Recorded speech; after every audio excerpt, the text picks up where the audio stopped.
When I was a little runny-nosed kid, I would never miss a chance to watch one of Dick Barrymore's ski movies at the local ski shop. He captured your imagination with classic ski escapism. It was great. He would take a bunch of pro skiers on a skiing road trip to exotic ski locations around the world and show them ripping up the terrain. It was the endless winter format. And those were the movies that I would watch at the local ski shop while dreaming of the first snowfall of the season, drinking cider on a cold, crisp New England fall day. These little films allowed a bunch of runny-nosed kids who'd never skied anywhere but the local rope tow to travel to the slopes of Aspen, Sun Valley, Chamonix, with heroes like Jean-Claude Keely and Wayne Wong. Barrymore and his ski movies were recording history on one hand while passing out a magic carpet ride with the other. And the runny-nosed kids? We'd come back to the rope tow and dream about skiing with our heroes in some of those faraway exotic resorts. But I stopped watching ski movies quite a few years ago. Mostly because Barrymore quit making them, and I just stopped caring about the kind of ski heroes that were available. Today, the American ski industry, afraid of huge lawsuits and burdened by insurance rates that are criminal, doesn't promote believable ski heroes. Because believable ski heroes, at least in my opinion, are the ones who ski the extreme.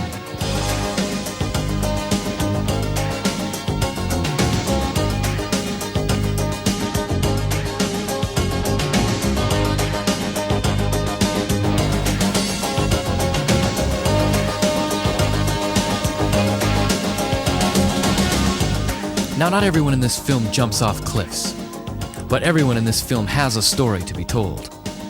There are new ski heroes. There are new ski stories. And this film is a compilation which might make you say, ah, or ah, and that's the Blizzard of Oz.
Ski movies are a distant cousin of surf films, and are the accidental history books of the sport.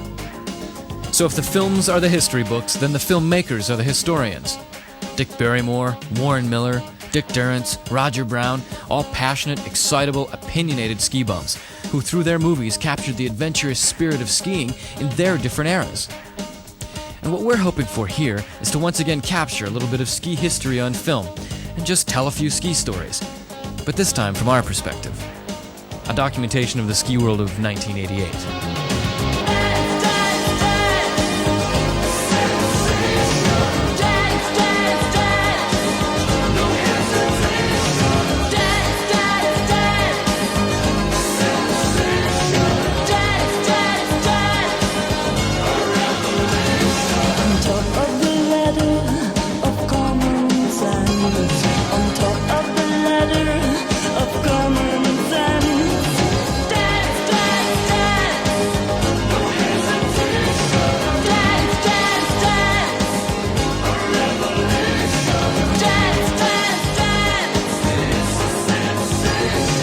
top of the ladder,